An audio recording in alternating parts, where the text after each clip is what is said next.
Majamaa sijui kama patai, lakini iko hivi. Sasa hivi tunabanja OTC imefunguliwa na wale wasio wameweza kuaccess OTC sasa hii. Wananiambia huko ndani hakuna mwili yote imepatikana huko ndani.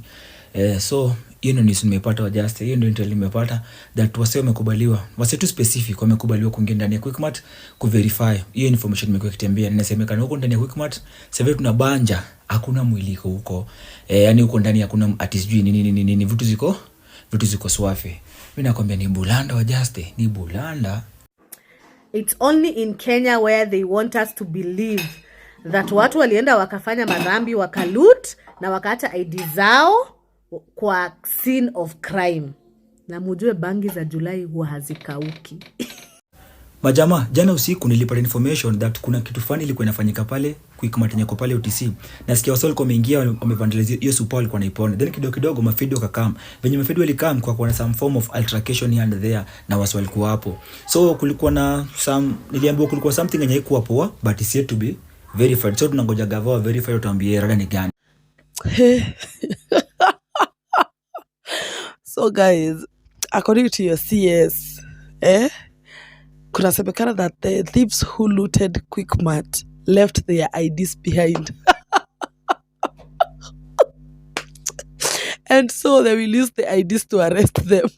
And how convenient is it? How convenient is it that the same Quickmart that was looted and people left their IDs behind is the same Quickmart people are saying there are dead bodies inside?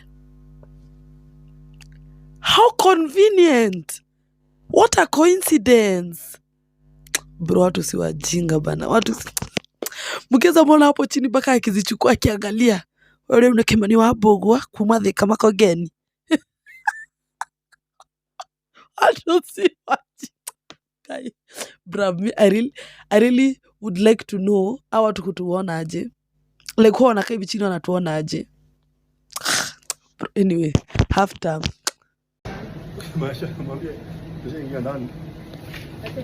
So I think we have accessed the Quickmart supermarket OTC. We are right inside. You can see that there was a lot of commotion here. Right from yesterday, you can see a lot of destruction here. We are told the bodies have already been removed from here because it looks like a lot of things happen here. Getting to this place has been tear gases and we have eaten them seriously and the policemen were blocking. In fact, I just have to say I was a media personality and I managed to get here. So we are right here. Right and inside here. Yesterday was an eyewitness to what happens inside Quickmart OTC supermarket. I went right inside. The policemen were all over the place. They were not allowing people to access the area, but even walk in that street nearby. We ate a lot of tear gas, but with a lot of resilience, I managed to get up to inside the supermarket. I also managed to talk to some eyewitnesses who observed the thing that happened between 4 p.m. on 25th up to very end yesterday, and they had a narrative they gave me. When I went to the supermarket, that narrative was confirmed. Now this is the thing. When I arrived at the supermarket, I found that all the goods were more or less all intact. The sugar, coffee, ungangano, name it, all the properties which were there were all more or less intact. There could also be electronic things which were there, which were not taken. I even went inside the manager's office, nothing was taken. And you hope that normally when people are looting, the easiest thing to loot is money. The manager's office was never broken into, nothing was taken. Even his computers were intact. He was even able to take the photos of those things. But I saw later that news came out that there was nobody in the supermarket from Citizen, NTV, TV47 and the rest. I want to tell Kenyans that the story which is being told in the media currently is not true. This is what we need to believe. From the eyewitness report, people broke into the supermarket and entered, and he gives the number to be approximately 50 people, if not more. And after that, what followed was that the policemen tear gassed the place seriously. So there's a lot of tear gas that entered the supermarket. Unfortunately, that supermarket has very poor ventilation. And I'm sure you can go look at the walls, just look at the walls yourself. There's not even poor. There was no ventilation because the supermarket was locked by that time. That means that these people must have been suffocated by tear gas and died. When the policemen discovered that the tear gas in the supermarket when people are inside without ventilation was dangerous and the people are dead, then they came up now. Murkomen went on site, the policemen cordoned the area so that they can remove the bodies, is when they allowed the media to go in. Why didn't the policemen allow the media to go inside with them at the same time? Why was the media entering the place around 6 p.m. when they knew very well in the morning when Murkomen was there are bodies inside there? So don't believe that story at all. Majama, hii ni theory yangu about ile kwa kimatiko wapi iko pale OTC. Now kumekuwa na a lot of information usio kisema jana hapo OTC wasio walifanywa mbaya bla bla bla bla bla. Now wasio quick leo mchana walikama kwa counter wakatoa statement wakasema that hakuna msi amekufa kwa any of the outlet ambayo ilikuwa vandalized jana. But the question inaingia hapa, my red flag. Number 1, jana ni masupa mingi sana ziliharibiwa. But mbona ya OTC specifically ndio makarau walienda wakakesha from leo mchana mzima mpaka usiku makarao wameshinda wamekesha hapo. Why? Mbona hizo supermarket zingine zilikuwa vandalized, makarao hawajaenda wakakesha hapo? Why OTC? That's number 1. Number 2, question for Julize, if so it happened, whatever happened, and yosome kwa kisema. Tu assume wasoli patikana umeingia huko ndani wasoli kwa naiba. Inamaanisha hao wasoli patikana kwa scene of crime. Now to assume police maybe waliamua ku deal with them there and there because unajua maybe hao maybe walikuwa ni kama threat kwao kwa sababu labda wangu watupia vitu za walikuwa wameiba ama ni nini. To assume makara wali deal now hapo na hapo. Inamaanisha those people were killed wakiwa kwa scene of crime. Hiyo ni kesi ama si kesi? Hiyo inafaa kuwa kesi ama ifai kuwa kesi? Aya, number 3, leo mchana tumeona some officers alleged wametoka wapi from DCI. Au wasiona kujaga kwa scene of crime maybe kama msi ameuliwa, understand? Kama kumekuwa na some issue of murder, unaelewa? Hawa sio na kamingi wanaweka vitu zao hapo, wanapiga picha bla bla bla. So it's alleged some officers wa DCI will commander hizo ma areas zao. Quick mat OTC. Why? Understand? I don't know. Kwa sababu of course you know any government in the world cannot accept maybe kulikuwa na +1 -1. Hakuna, understand? So ndio maswali mizi na niuliza kwa kichwa, ni theory yangu. So I don't know. Ni bulanda wajaze lakini. Majamaa, kudile shughuli ya OTC ni rahisi sana. Ni simple hivi. Kama uko na mjaste wako mwenye unajua alipotea, watu wa report watu wao wenye wamepotea, itakuwa rahisi kuweza kufuatilia inaoma. Juu inaje useme ati jini wase chuane wamepotea, mara ni wase Sombili. Jamaa, watu Sombili ungekuwa wamepotea. Sasa hivi tungekuwa na maripoti. Yaani watu Sombili unajua ni watu wengi sana yenyewe, ingekuwa shika yani attention hata ya wase. Wacha na media ingekuwa imeshikata attention. Hata watu chuani ni wengi sana. Watu kama 15 hapo sawa, Mbaula hapo ni sawa. Lakini mjamaa kwanza mtu chuani kuingia hiyo namba kubwa. Wazazi ungekuwa shatokelezea, wazazi ungekuwa shapiga manduru huku na mayoye. Tungekuwa shajua nyewe ni wase wengi namba wamepotea, wase kaa chuani, wase kama ruabe. So wajaste kuna sasa shughuli ni rahisi. Watu wale wanafeel watu wao walienda na hawajapatikana mpaka leo, wa report. Ndio sasa hizo maswali zikikuwa mingi itakuwa rahisi kuna round na kujua nini ilifanyika pale hiyo area. Otherwise zingine jamaa tunabanja. Malokero na mabulanda. Ndio ni za kuota wasalipigwa hapo tu za labda ifiki mtu kiinde. Hiyo tu ndio real. Na lazima kuna mtu alikuwa hapo akaula patch. Lazima kuna mjasi mmoja alikuwa hapo akaula patch. Hizi niambia tu walipigwa wote. Hakuna hata mjasi mmoja alikuwa hapo akaula patch atupeleke na rada. Hata mjamo tu. Bulanda. Na ndo tumeambia polisi, mtu yote akikuja police station piga risasi.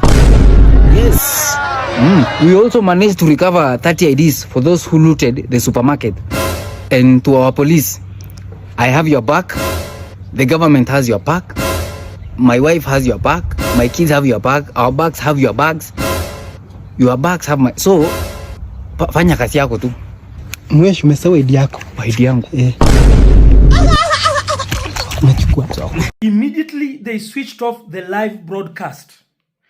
Then looting started.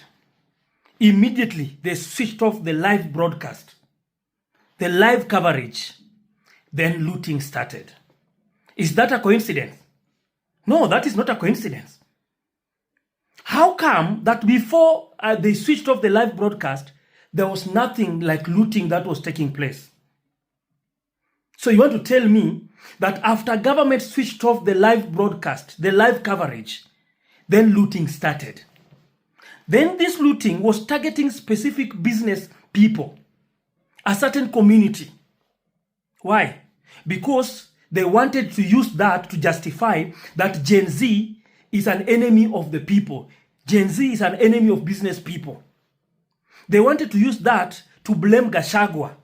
That's the reason why you are seeing today, they are saying that arrest Gachagua. Where was Gachagua?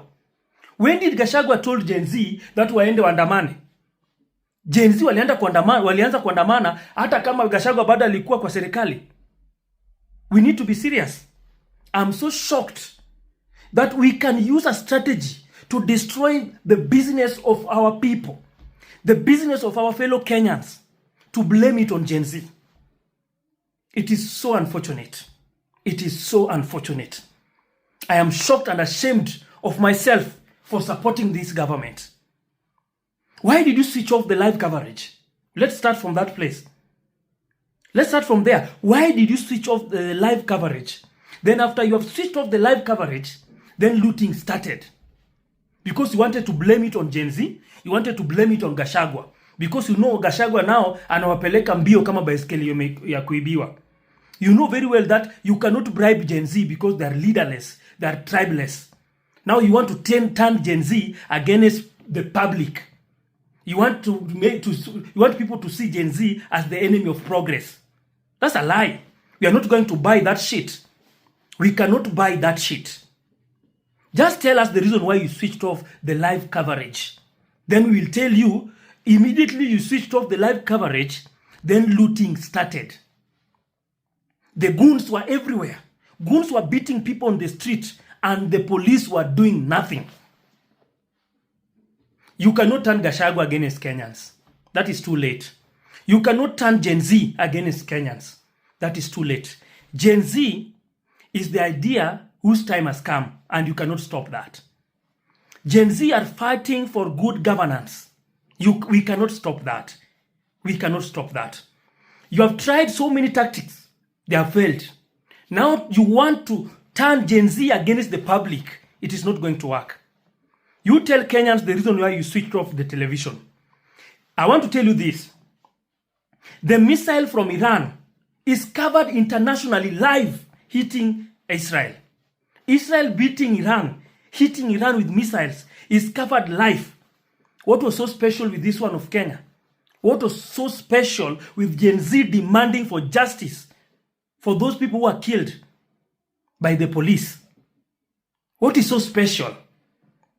My fellow Kenyans, I want to tell you this, that immediately the government switched off the TV, the live coverage, then looting started. And those people who were looting were not Gen Z. These were goons who were prepared to attack a certain community businesses so that they could turn Gen Z against the public. We are not going to buy that shit. We are not buying it. I want to talk to my fellow business people. I'm also a business person. That people who raided your businesses were not Gen Z. These were goons who are well prepared, and the police were doing nothing when these people were attacking your businesses. When these people were looting your businesses, police were doing nothing. So don't buy it that Gen Z ndio walikuwa wameiba biashara. Hapana. Don't buy it that Gachagua ndiye alituma watu wakuje attack your business. Is a lie. It is a lie. This is a strategy. Wanakuja na new strategy every day because their strategy is not working. Hata hii haita work. How low was the bar for us to vote an ICC suspect? Yes.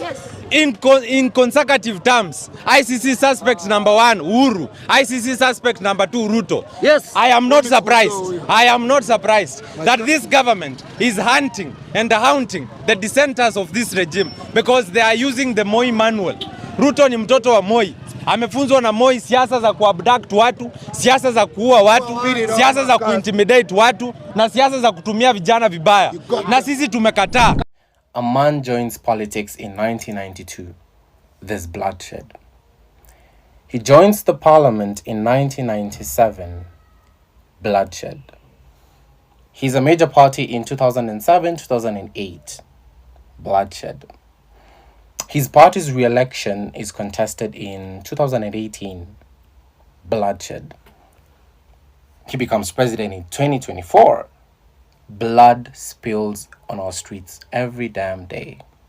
And the perfect example, there is no even perfect example, because what happened today was just crazy work, to be honest. And then the speech following after that, I don't know, man. The bar was so low that Kenyan voters elected ICC suspects twice. And for some reason, we thought that whatever they were accused of, they wouldn't do it to their own countries.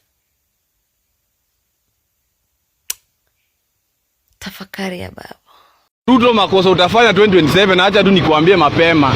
Ni ati tumepiga kura kuchange governance, tunataka good governance, alafu tunaona tuna lead kwa screen atu watu wamekupigia kura, utatuambia nani alikupigia hizo kura na hizo namba zenye una lead nayo mbele ulitoa wapi?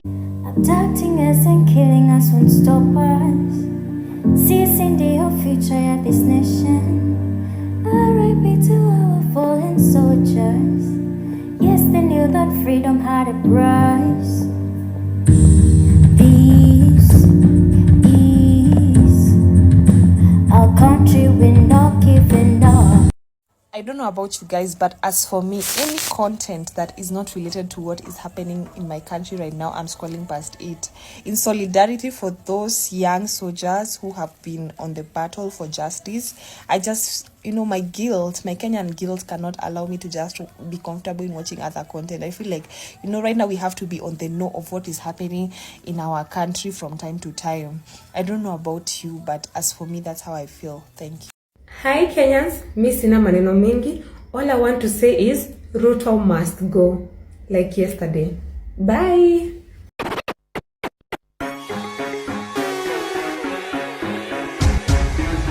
This is Selector Dede.